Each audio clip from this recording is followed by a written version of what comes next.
Akkam jirtu barattoota yeroo darbee worksheetii kan kutaa 12 hanga gaaffii 20tti paartii waan isiniif hojjedheen ture. Har'a immoo paartii 2 kan itti fufnu ta'a jechuudha. Hanga yeroo nuuf eeyyametti gaaffii naannoo 85 jiru keessaa hanga danda'ame kan isiniif hojjedhu ta'a jechuudha. Kanarraaf immoo akkuma kana paartii biraatiin qabadhee isiniif dhiyaadha.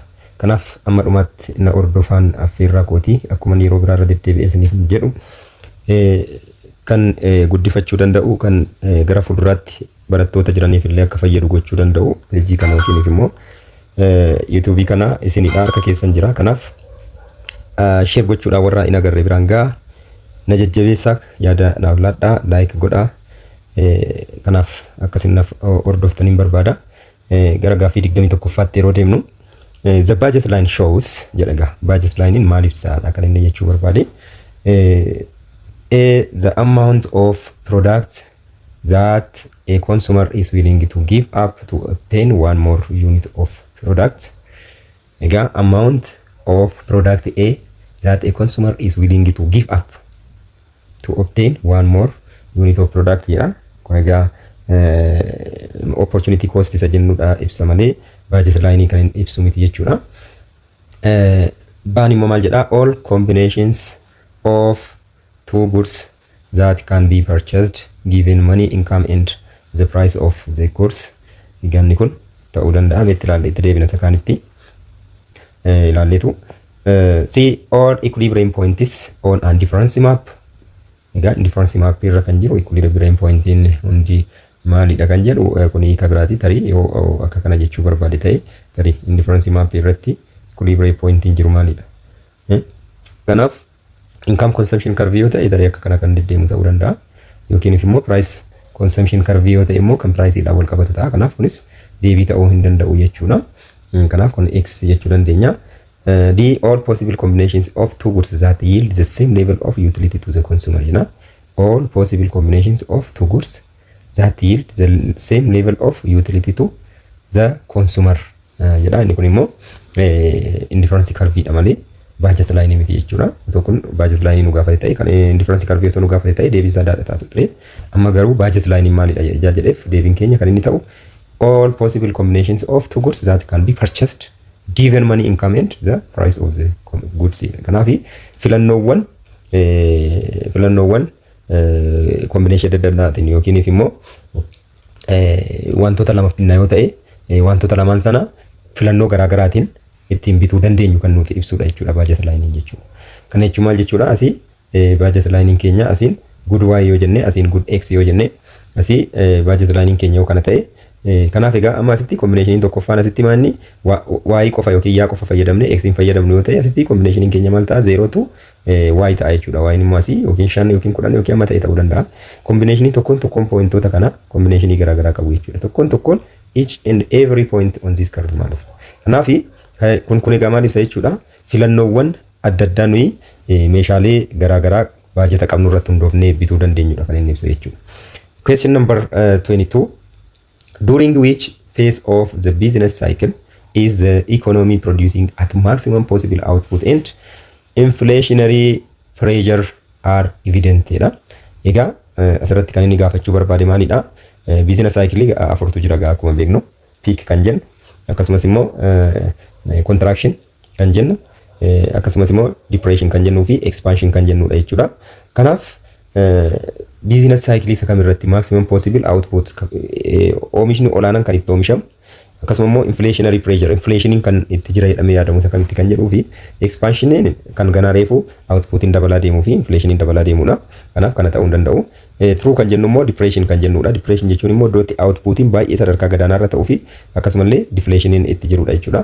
Kanas ta'uu hin danda'u.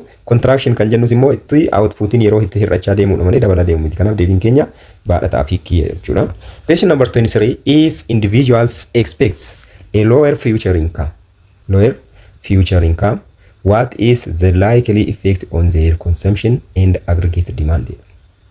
Egaa if individual expects a lower future income, egaa namoonni fuulduratti galiin koo ni hir'ata jedhamanii yoo yaadanii fakkeenyaaf galiin kanaan dura amma yoona argachaa turan gara fuulduraa hin hir'ata jedhanii yoo yaadanii what is likely effects on their consumption and aggregate demand dha. Kanaaf consumption isaanii yookiin immoo baasii isaan wantoota garaa garaatiif baasan akka waliigalaatti immoo aggregate demand irratti maal dhiibbaa maalii qaba kan jedhudha jechuudha. A consumption increases leading to an increase in aggregate demand. Egaa consumption increase ta'a akkamitti increase ta'uu danda'a? Waan hin taanedha. Sababa faanaan isiniif ibsu yaala booda. B consumption decrease leading to decrease aggregate demand kun ta'uu danda'a akkamitti ta'a itti deebina. C consumption remains unchanged and aggregate demand does not change. Consumption hin jijjiiramu kanaafuu aggregate demand hin jijjiiramu jedha. D bira yeroo dhufnu immoo maal jedha? D consumption remains the same but aggregate demand increase. Consumption hin jijjiiramu taanaan inni kana akkuma jirutti yoo ture faaktaroonni biraa jechuudha. Aggregate demand immoo increase ta'a jedha. Walumaa galatti aggregate demand yeroo jennu ishee konseptii kana yaadachuu barbaachisa jechuudha. Aggregate demand has four components: consumption plus investment plus government expenditure plus net export akkuma beeknu jechuudha. Kanaaf egaa amma kana keessaa tokkoonsaa yookiin hundisaa yookiin lamaansaa yoo hir'ata ta'e inni kan akka jirutti ture jechuudha. Aggregate demand ni hir'ata jechuudha. Yoo amma kana keessaa inni kan akkuma jirutti ta'e tokkoonsaa ni dabala ta'e immoo sababii tokko sanaatiif aggregate demand kan dabalu ta'a jechuudha. Kanaaf maal irratti hundaa'e jechuudha? Faaktaroota kana arfan components of aggregate demand jedhamu jechuudha. Kanarraa kaanee yeroo laallu egaa deebii keenya sirrii kan ta'u maalidha? Consumption decrease leading to decrease in aggregate demand jedha. Sababiin isaa lower future expect goona taanaan gara fuulduraatti galiin argannu taanaan har'uma kaanee qusachuu jalqabna jechuudha. Safarkaa qabnu maal goona? Consumption keenya yookiin baasii keenya hir'isna jechuudha. Baasii keenya yeroo hir'isne immoo maal ta'a jechuudha? Consumption keessaa yookiin component of aggregate demand keessaa consumption hir'isne jechuudha. Kanaaf aggregate demand nis maal ta'a? Decreased ta'a jechuudha. Question number 24. Which of the following is a characteristics of externalities? Which of the following is a characteristics of externalities? A externalities only arise from consumer activities. Externality niga character inni keessa sakamidha jedha. Kanaaf arise from consumer activities jedha. B externalities are always beneficial to society. Egaa society dhaabni fayyadu hin fayyadu beekamaadha. Externality keessumaa negative externality taanaan jechuudha. C externalities can be positive or negative. D there is no difference between marginal social cost and marginal private cost jedha. Kunis soba. Externality only ishiin jettu kun fallacy arises from consumers activity kan jedhu. Producerii fi consumeridha externality kanuma waan ta'eef kunis sirrii ta'uu danda'u. Kanaaf deebiin keenya externality maal ta'uu danda'a? Positive externality ta'uu danda'a. Negative externality ta'uu danda'a. Positive externality kan inni ta'u yeroo kamii if it is beneficial for the society dha jechuudha. Negative externality kan inni ta'u immoo yeroo kamii jechuudha if it is harmful to the society jechuudha. Kanaaf uummata ni miidha taanaan negative ta'a jechuudha. Question number 25. Question number 25. When there is a negative externality, which of the following is true? Negative externality yoo jiraate warreen armaan gadii keessaa kamtu dhugaadha jedheetu kaasaga. A marginal social cost is less than marginal private cost. Marginal social cost is amaga negative externality tu jira taanaan if there is negative externality jechuun uummata kan miidhu ni jira jechuudha yookiin immoo kan uummata miidhutu jira jechuudha. Kanaaf marginal social cost is less than marginal private cost. Faallaasaa otoo ta'e sirrii ta'a. Kuni garuu maalidha? Social costiin higher ta'es private costiin immoo lower ta'a jechuudha. Yookiin immoo marginal social cost is greater than kun ishee less than ishiin jettu kun greater ta'utu irra jira jechuudha. The private cost. Sababiin isaa negative externality dha waan ta'eef society dhaan miidha waan ta'eef jechuudha. Gara biitti yeroo deemnu the market achieves efficiency when marginal social cost is equal to marginal private cost jedheetu kan inni kaa'u. Asirratti illee kan inni haasa'aa jiru waa'ee maaliiti? Waa'ee negative externality ijaa ta'ee fi negative externality irratti immoo efficiency ta'uu danda'u jechuudha. Market achieve efficiency ta'uu danda'u. Kana jechuun marginal social cost is equal to marginal private cost kan itti ta'u efficiency ta'uu danda'a garuu negative externality irratti ta'uu danda'u kun jechuudha. C marginal social cost is greater than marginal private cost due to external costs like pollution jedha. Egaa kun sirriidha. Gara daatti yeroo dhufnu externalities are always caused by government intervention. Government intervention idhaan medical always kan dhufu tarii darbee government intervention fiduu danda'an beekamu externality garuu government intervention inumaayyuu externality hir'isuudhaaf social cost hir'isuudhaaf yeroo baay'ee kan inni galu subsidy fi taxation kanaaf kuni soba inni fudhachuu dandeenya dhibbumaan dhibbatti kanaaf marginal social cost ni greater than marginal private costs during the externality jechuudha marginal private cost ta'a jechuudha kanaaf deebiinsaa caata'a jechuudha. Question number 26 gaafii 26ffatti yeroo deemnu which of the following is an example of a negative externality dha fakkeenya kan ta'u kamii a neighbor plants flower that beautiful or that beautify the neighbors dha amma negative externality haasaa jirra flower yoo fudhanne immoo positive externality dha sababa haaromsaa waan ta'eef kanaaf negative externality ta'uu danda'u jechuudha. Question B a factory emits carbon dioxide into the air. Amaga negative externality haasaa jirra waan ta'eef warshaaleen carbon dioxide gara qilleensaatti gadhiisu taanaan maalidha negative externality dha jechuudha. Say a park enhances the beauty of the community. Parkiin adda addaa immoo akka fakkeenyaaf magaalaa Finfinnee keessatti yeroo ammaa kana mootummaan koriidarii fi wantoota garaagaraatiin babbareechaa miidhagsaan paarkii garaagaraa hojjechaa jiru kuni magaalittii akka ishiin bareeddu godha jechuudha. Kanaaf kunis maalidhaan positive externality dha malee negative miti jechuudha. The new school benefits local students. Manni barumsaa haaraas yoo dhaabatte positive externality dha malee negative miti waan ta'eef deebiinsaa negative kan ta'u baadhaa jechuudha. Question number 27. Question number 27. If individuals expect higher price in the future, what is likely to happen to their current consumption in the aggregate demand? If individuals expect higher price in the future. Egaa namni tokko gara fuulduraatti gatiin meeshaalee baay'ee ol ka'aa jiru yoo yaade amma consumption yookiin immoo baasii amma inni wantoota barbaadu garaagaraaf baasuu fi aggregate demand maal taasisa jedhuuf kanuma dura kaafne faana wal fakkaata. Kanaaf gara fuulduraatti gatiin meeshaalee baay'ee ol ka'aa jedha yoo yaade maal godha jechuudha osoo meeshaan sun hin dabalin dafee pippitata jechuudha. Kanaaf expect higher price in the future. Boru meeshaan sun hin dabala jennaan maal godha isa manatti fayyadamu malee iyyuu tokko maal godha bitee ol kaa'ee gaafa inni mi'aaye gaafa inni dabalee gurguruu yaada jechuudha. Kanaaf irraa dimaandiin isaa yookaan consumption isaa higher ta'a increase ta'a jechuudha.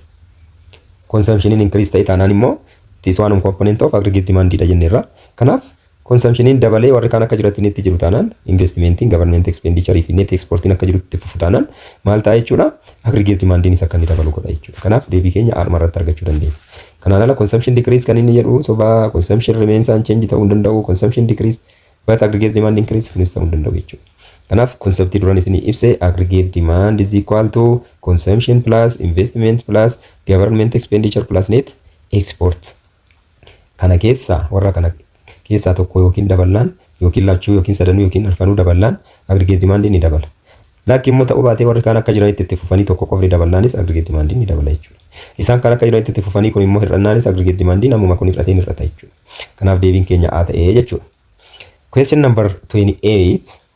The fiscal policy refers to fiscal policy niga policy akkamitti jenneerra it is the policies that government uses to control the economic activity using what taxation in the government expenditure jenneerra. Kanaaf mootummaan tax yookiin gibiraa fi akkasumas baasiiwwan mootummaa garaagaraa fayyadamee kan inni ittiin ikonomii to'atudha jechuudha fiscal policy yeroo jennu. Kanaaf egaa fiscal policy maalidha kan jedhuu fi gabaabumatti sitti control of the money supply kun kan monetary policy ti malee kan fiscal policy miti. Decision to market interest rate kunis deebii sana ta'uu danda'u. Market interest rate tinis kan national bank yookiin central bank dha malee kan fiscal policy miti yookiin monetary policy keessatti kan ilaalamu jechuudha. Control the producer price kunis kan isa laallatu miti. Fiscal policy government spending and taxation decision jechuudha akkuma jalqaba kaase. Kanaaf deebiin keenya maal ta'a jechuudha? Data jechuudha. Question number 29.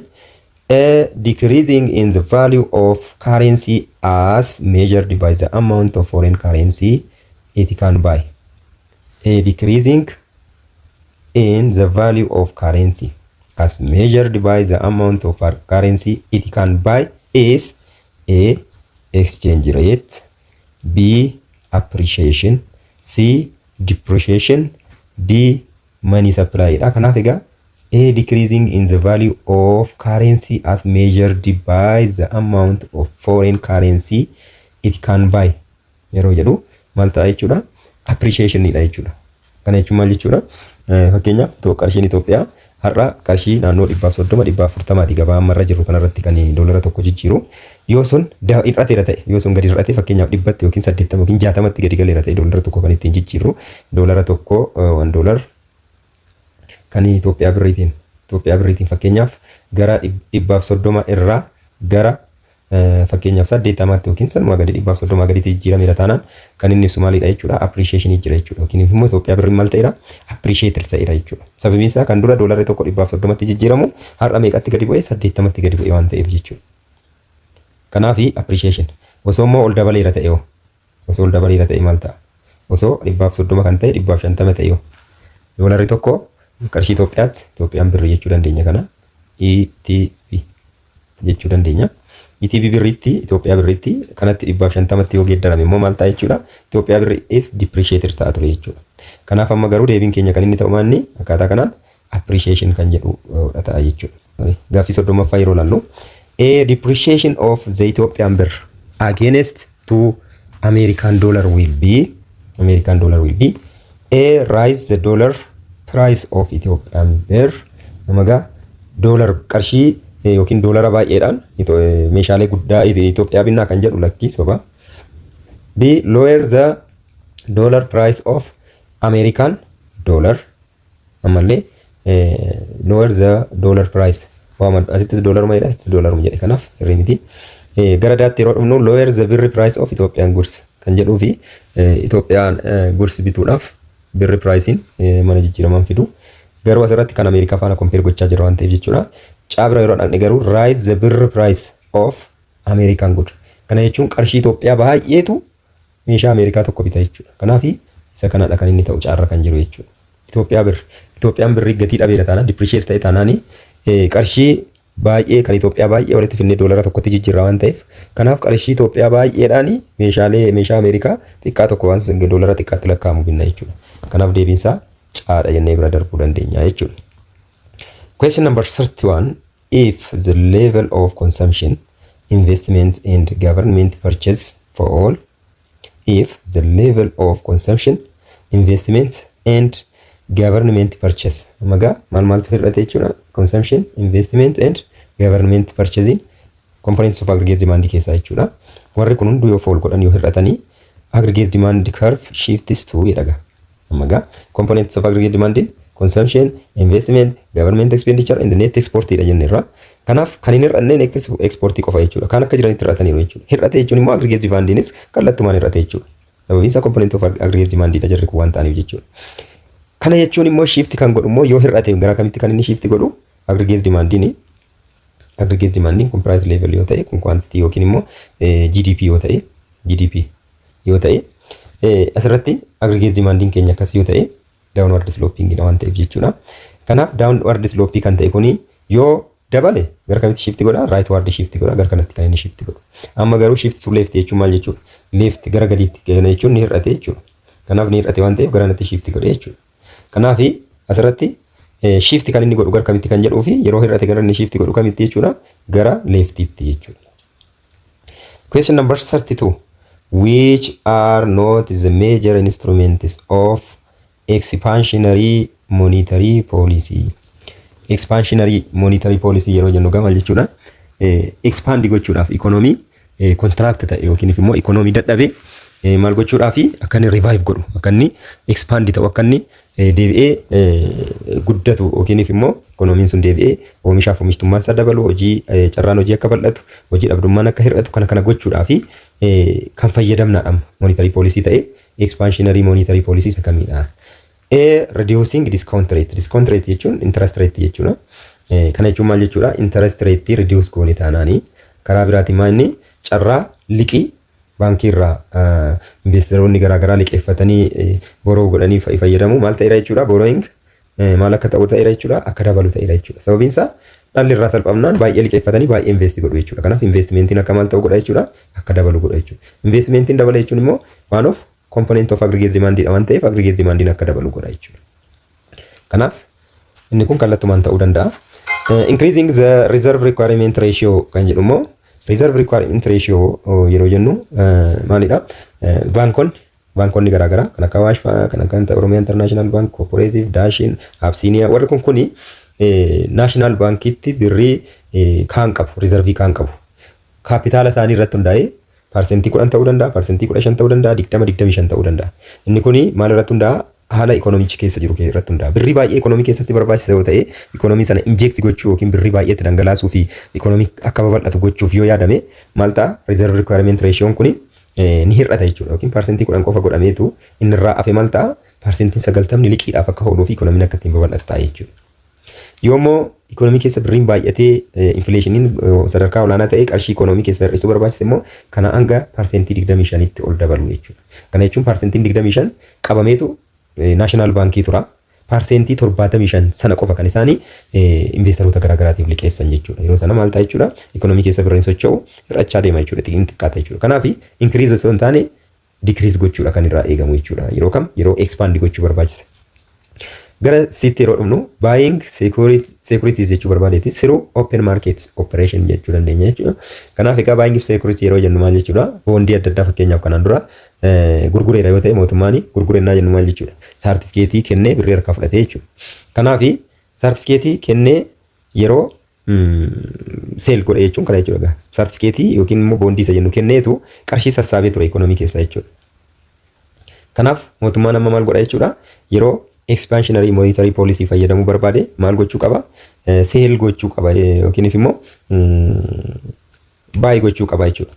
Kana jechuun saartifikeetii sanarraa bitee maal godha? Qarshii kennaaf jechuudha jara sana. Kana egaa kunillee deebii ta'uu danda'a jechuudha. Darra kan jiru naan of jaabaaf jedha. Kanaaf akka tasaa ta'e reducing discount rate fi buying securities through open marketing sorichiin kana eeksi gochuun irraan turre. Kun lamaan kunii fi kun deebii ta'uu danda'u jechuudha. Tarii akka tasaa gurguramee kun lachuu deebii dhufe malee silaa tokko isa kana tiruu gochuu barbaanne kun seelingi ta'uu irra ture jechuudha. Sababiin isaa buying securities through open market operation or open market yeroo jennu maal jechuudha? Kunis saartifikeetii dura isaan harkaa qabanii harkaa fudhannee birrii akka kenninuufidha jechuudha. Qarshii kennineef taanaan immoo namoonni sun yookiin immoo dhaabbanni sun qarshii sana gara ikoonomiitti baasee ittiin ikoonomii babal'isuu danda'a jechuudha. Kanaaf lachuusaayyuu maaldha faayidaan isaa? Qarshii gara ikoonomiitti akka dabalu money supply increase gochuudha jechuudha. Kaayyoon lachuu isaanii jechuudha. Kan kamii? Kan buying securities kan reducing discount rates jechuudha. Lachuu immoo akkuma kana maalidha? Monetary policy expansionary monetary policy dha jechuudha. Kanaaf deebiin keenya akka tasaa asitti A fi caadha ta'e jechuudha.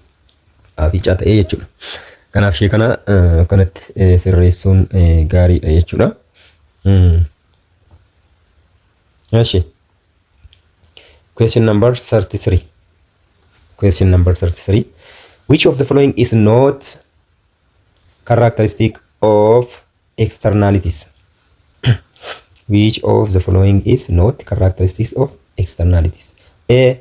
It can be either positive or negative jedha. Kun characteristic dhuma.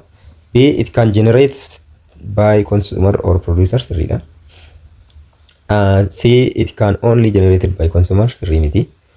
D. It is reciprocal in nature. Externality reciprocal in nature dha.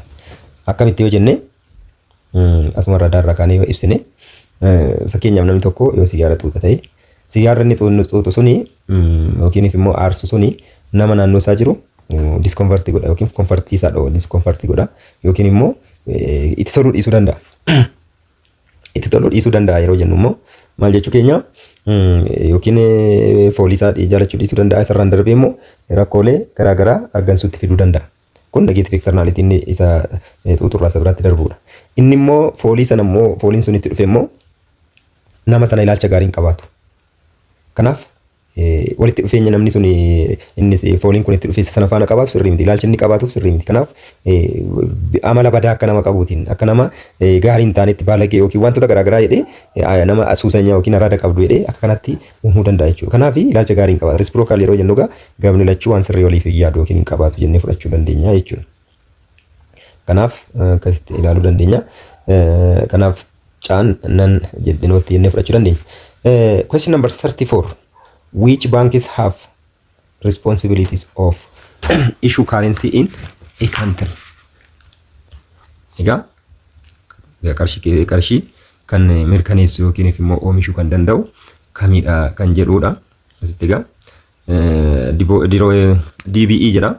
Kun egaa Development Bank of Ethiopia dha moo CBB jedha yookaan kun waanuma ofiif uumuu danda'e uumedha yookiin confusionii dhuma uumuuf malee miti hiika kan qabu miti.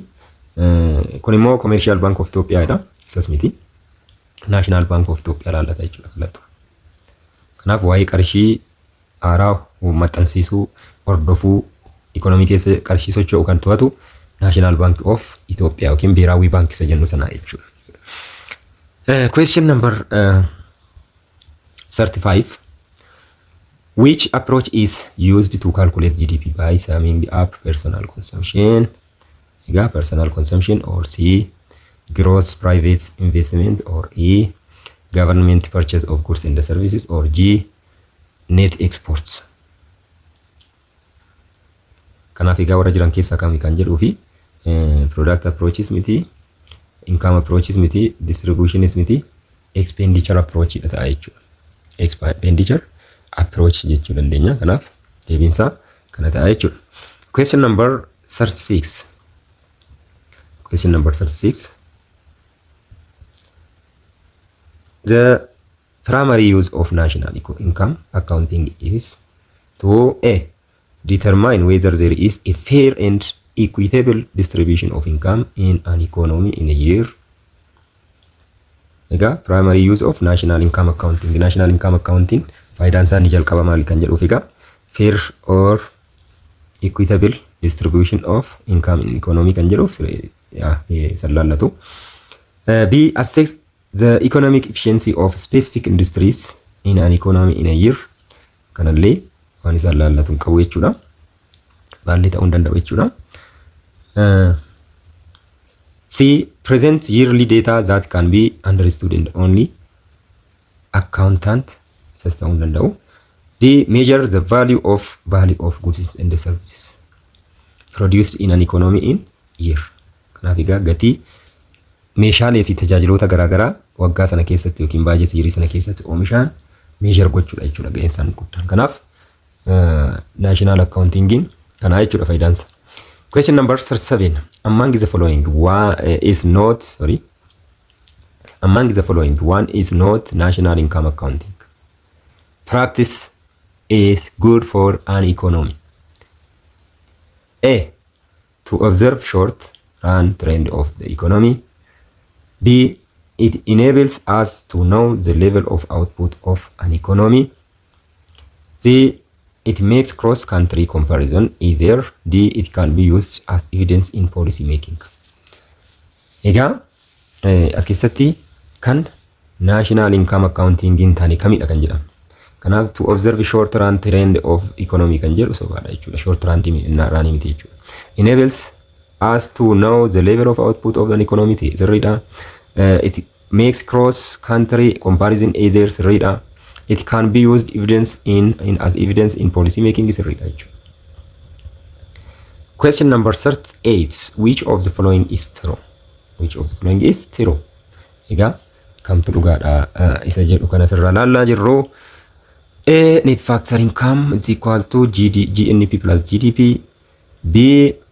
GDP is equal to gross national product plus net factor income. C. GNP or gross national product is equal to gross domestic product plus net factor income. D. GDP is equal to net factor income minus gross national product jedha. Kanaaf egaa foormulaa sirrii kan ta'e kamidha. GNP yeroo jennu maal jechuu keenya jenne irraa gross national product.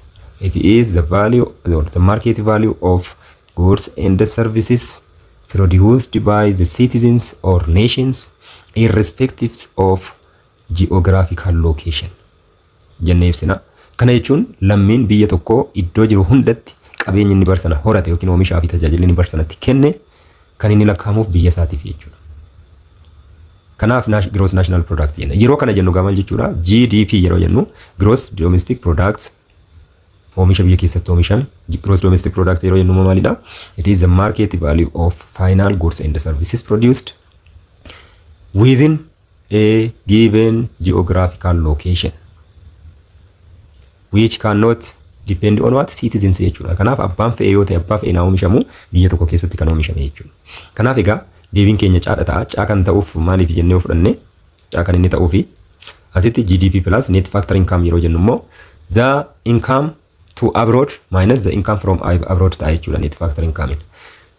Lammiileen garaagaraa Itoophiyaa keessa ta'anii qabeenyaaf tajaajila adda addaa isaan godhanii kan biyya isaaniitiif lakkaa'amu hir'isuu isa lammiin Itoophiyaa biyya garaagaraa ta'anii tajaajilaa fi oomishni isaan oomishan Itoophiyaaf lakkaa'amu walirraa yeroo hir'ate net factor income. Kanaaf gross national product kan inni kennu maalidha? GDP plus net factor income kan nu jennuuf kanaaf. Kanaaf net factor income kuni positive ta'uu danda'a. Kan inni ittiin hidhamu formulaan isaa kanaa ta'u iyyuu malee net factor income maal ta'uu danda'a? Positive or negative ta'uu danda'a jechuudha. Negative ta'ee itti hidhama. Negative taanaan GDP irraa hir'isa jechuudha. Kana jechuun maal jechuudha? Net factor income positive dha yoo ta'e GNP GDP dha ol ta'a jechuudha. Net factor income negative dha taanaan immoo GDP irraa iyyuu hir'isa waan ta'eef maal ta'a jechuudha? GDP irraa jaa hir'atuuf jechuudha. Asirratti dabalame asirraa hir'isi taanaan amma maal ta'a jechuudha? Dhufnee GDP nu kan inni qaburraa hir'ata kana jechuun maal jechuudha? Gross national product maal ta'a jechuudha? GDP dha gadi ta'a jechuudha. Sababiin isaa feennaa GDP irraa amma ta'e hir'isu dhufeetu kuni maal ta'a? GDP dha gadi ta'a jechuudha. Kuni 0 yoo ta'e immoo net factor income 0 yoo ta'e immoo GDP is equal to GNP ta'a jechuudha. Kanaaf kanarratti hundoofnee ibsuu dandeenya. Kanaaf 0 illee ta'uu danda'a jechuudha net factor income. Question number 39. Question number 39. If net factor income is negative, isuma jechaa turretti deebine.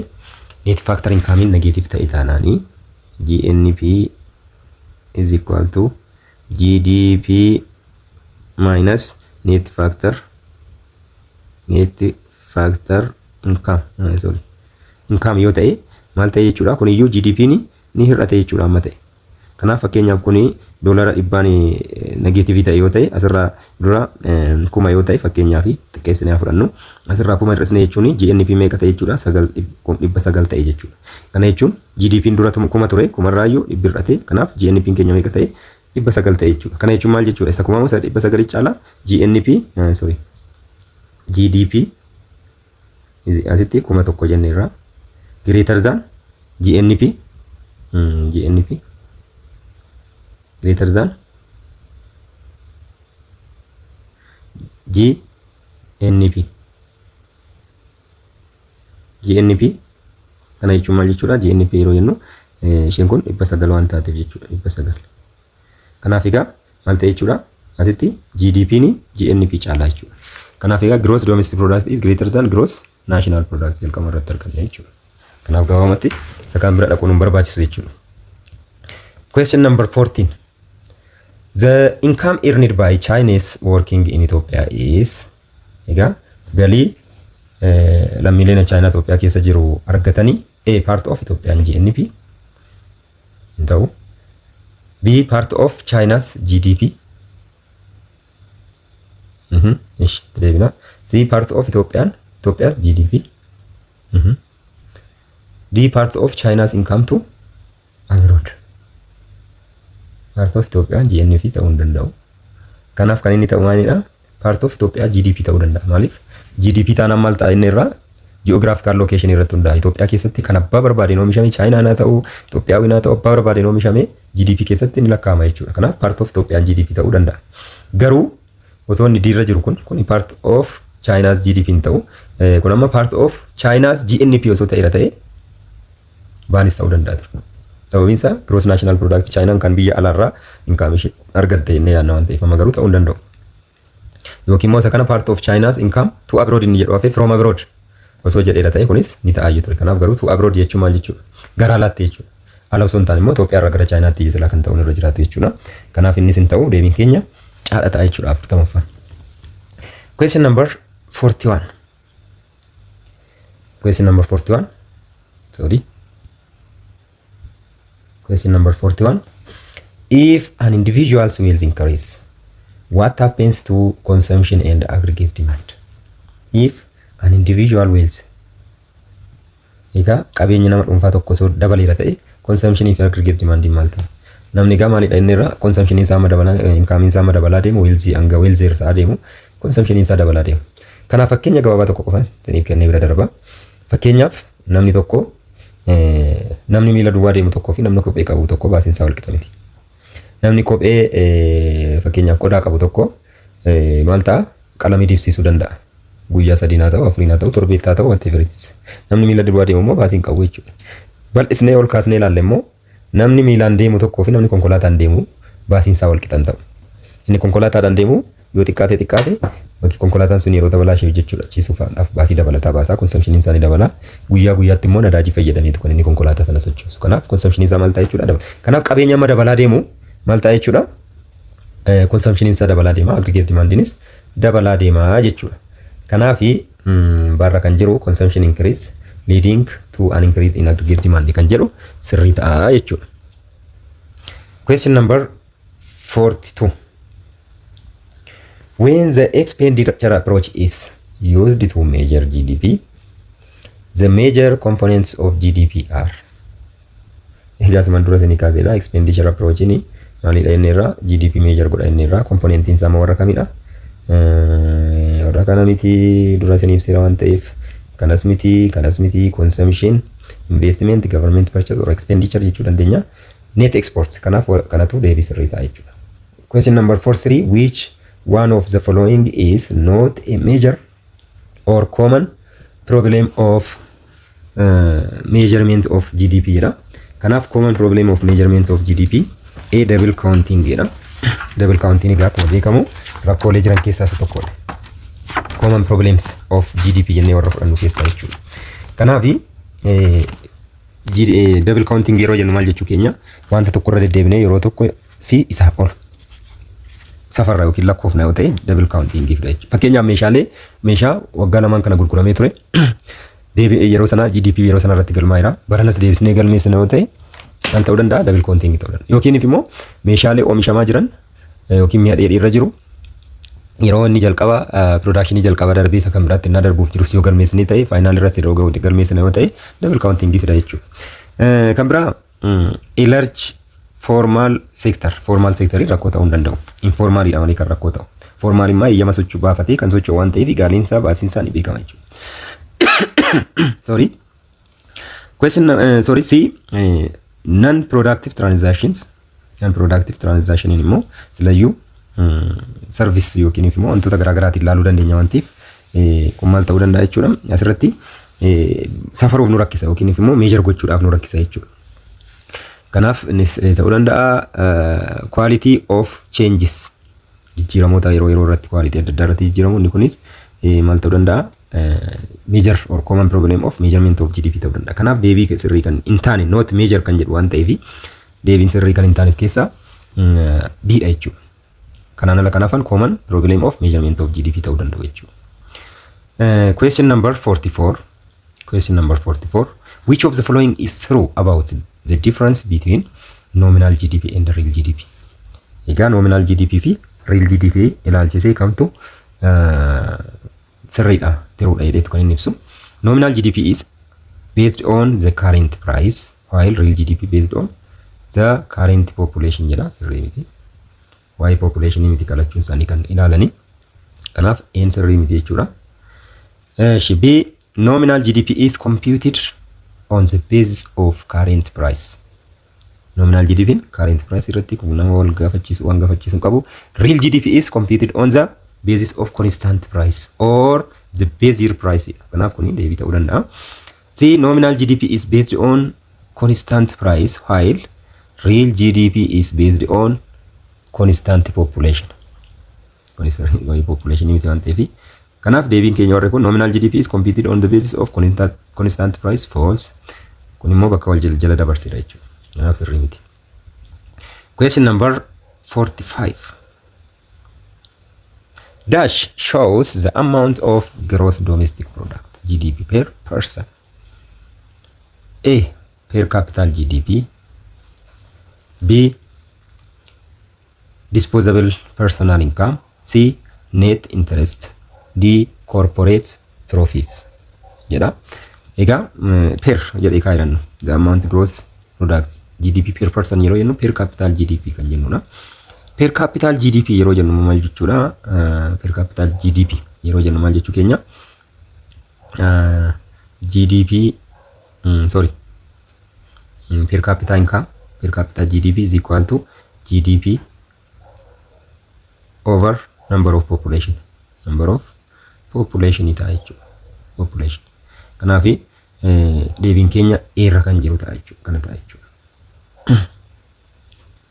Question number 46.